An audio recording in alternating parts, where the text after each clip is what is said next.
Pardon? D'où vient le théâtre? Alors, le théâtre est un art vivant où des hommes viennent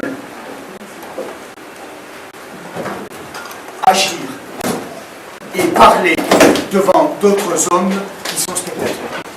C'est en Grèce qu'est né le théâtre tel que nous le concevons encore aujourd'hui en Europe. Lorsque quelqu'un mourait, il était pleuré par des chœurs d'hommes ou de femmes, qui exprimaient ainsi la souffrance de tout le peuple. Parallèlement, d'autres chœurs d'hommes et de femmes se formaient au moment des fêtes pour célébrer par des chants et des danses les dieux de la cité. Ces chœurs exprimaient cette fois la joie du peuple. Ces rituels funèbres ou joyeux sont déjà une forme de théâtre, puisqu'ils expriment le sentiment des spectateurs. C'est ce que plus tard on appellera la catharsis au théâtre, c'est-à-dire la purgation des émotions, qui est l'action de les apaiser ou de les éliminer. Sophocle, dans Édipe à Colonne, justifie la sortie d'un personnage pour pouvoir en faire rentrer un troisième sans aller contre la règle des trois acteurs. Les acteurs ressemblent à des mannequins géants avec leurs masques porte-voix. Vous trouvez moi-même la force d'accomplir tous ces rites. Je suis faible et aveugle. Que l'une de vous deux l'exécute en mon nom. Une seule suffit, si elle offre aux déesses un cœur pur. Rome fait la conquête de la Sicile en moins 241. Ils sont fascinés par les intrigues des pièces grecques qu'ils adaptent en latin par décision du Sénat. Où fait-on du théâtre à Rome? Sur les places ou dans la rue. Tout est en bois, démontable et provisoire. Les acteurs jouent sur des tréteaux, le public est debout. Au fond de la scène, il y a des sortes d'étagères sur lesquelles on peut admirer les richesses de celui qui offre la représentation. Car Rome, c'est la civilisation du spectacle. Être citoyen romain, c'est avant tout être spectateur du pouvoir judiciaire, militaire, incarné par le riche citoyen. Les premiers théâtres en pierre sont construits bien après leur mort. C'est le général Pompée, rival de César, qui fait construire le premier à Rome en moins 55, pour faire admirer son butin à des spectateurs assis. Comme nous l'avons dit, Rome est la civilisation du spectacle. Le riche citoyen offre au peuple des divertissements pour les empêcher de se révolter. L'Empire romain s'effondre. Pendant 6 siècles, jusqu'en l'an 1000, la pratique théâtrale disparaît devant un public nombreux. Au XVe siècle, on a la farce, mais aussi la sottise. La sottise est un théâtre engagé et satirique. Le canard enchaîné de l'époque, mais au théâtre. On met sur scène deux groupes de personnages qui s'opposent. Les sots d'un côté, les hommes politiques de l'autre. Les sots sont en fait des sages qui dénoncent par leur pitrerie les hommes politiques. Le roi et ses ministres, mais aussi le pape et ses prélats. Ils font une satire féroce de la société et se moquent des prêtres et des médecins. Ce théâtre est censuré.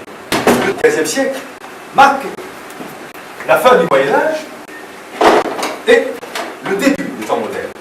Le texte prend toute son importance. C'est le début du temps des auteurs. Le théâtre redevient un genre littéraire.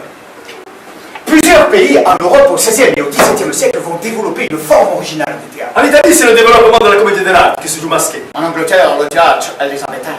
En Espagne, le théâtre du siècle d'or. En France, au XVIIe siècle, le théâtre classique. Longtemps itinérant, ces comédiens jouent partout. Sur les places, dans les rues, en privé comme en public. Ils transforment les routines des mansions médiévales en utilisant les décors pour créer des jeux de scène à haute tension.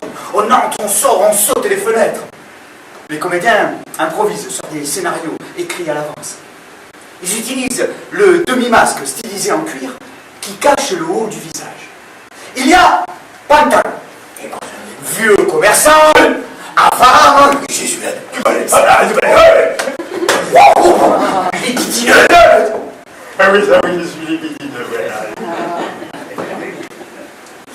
Oui, mais si je suis avare, c'est à cause de ma femme et de mes enfants qui n'arrêtent pas de me tromper. Parallèlement, va se développer un théâtre qui va faire la gloire de la France dans toute l'Europe. Le théâtre classique.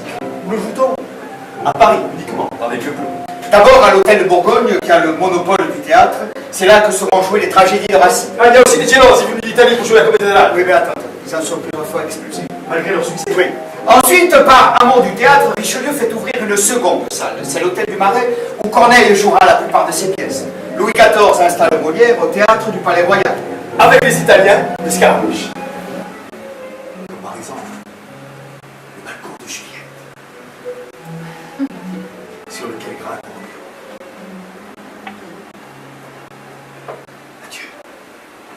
Je ne manquerai pas une occasion, mon amour, de t'envoyer un souvenir.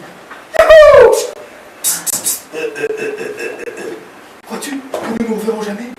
Je n'en doute pas. Yahoo! Mon Dieu, j'ai dans l'âme un présage fatal. To be or not to be. Les trois auteurs les plus représentatifs du siècle d'or sont Lope de Vega, Tirso de Molina et Calderón. Lope de Vega! C'est le père du théâtre espagnol. Il a écrit 100 000 pièces et puis son inspiration partout. Dans l'actualité, dans le passé médiéval, dans la Renaissance et dans sa propre vie. Il est fait moine à 49 ans. Tirso de Molina! On fait pleurer le public avec des situations stéréotypées, toujours les mêmes. Inspirées des romans noirs alors à la mode. Une jeune fille, vertueuse, qui est aimée d'un jeune homme au cœur pur. Ils sont menacés par un traître odieux qui a tous les vices. Et on a introduit quelques éléments comiques pour détendre l'atmosphère, mais on multiplie sur scène les combats sanglants. Poignards, volonté pour le plus grand plaisir du public. Et les méchants sont toujours punis ou se repentent. Ici, mon gendre, tout est rompu. Oh, du sanglant outrage qui fait rougir mon front. Dans un affreux carnage, je vais laver l'affront. Son aimant des sauvages me donne le frisson. Dans quel affreux carnage va nager ma maison? Le 18 juillet 1830, bien avant le chapeau de paille d'Italie, c'est la bataille d'Hernani. Dans le public, venu voir Hernani, une pièce de Victor Hugo, deux clans s'affrontent. Les contres d'un côté qui défendent le théâtre classique et font semblant de dormir et ronflent bruyamment, et de l'autre, les pour, des jeunes romantiques, chevelus, barbus, excentriques, conduits par Théophile Gautier qui applaudissent bruyamment. Les gagnants de la bataille d'Hernani seront les romantiques. Mais ils auront beaucoup de mal à imposer leur vision du drame. Pour Hugo, le drame doit toucher tous les publics et doit rendre compte de tous les aspects du monde.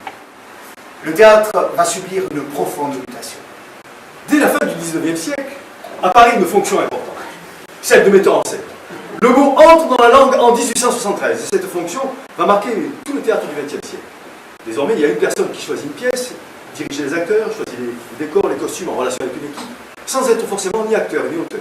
La fonction peut suffire à elle-même. Merde! Oh, voilà du joli, Père Ubu! Vous êtes un fort grand voyou! Que ne vous assomme, Mère Ubu! Oh, ce n'est pas moi, Père Ubu! C'est une autre qu'il faudrait assassiner! De par ma chandelle verte, je ne comprends pas. Tu es si bête, si bête, si bête! Antonin Artaud remet en question le théâtre de texte. Sous l'influence du théâtre oriental, il veut révéler le monde inconnu de l'inconscient dans sa brutalité, qu'il appelle le théâtre de la cruauté. L'allemand Bertolt Brecht, lui, conçoit le théâtre comme une tribune et ne veut pas que le public s'identifie aux héros, car cela endort son esprit critique. Ce développement trouvera un écho politique en 1981, quand Jack Lang devient ministre de la Culture et obtient un budget qui représente presque 1% du budget de l'État. L'entreprise Jean Villard.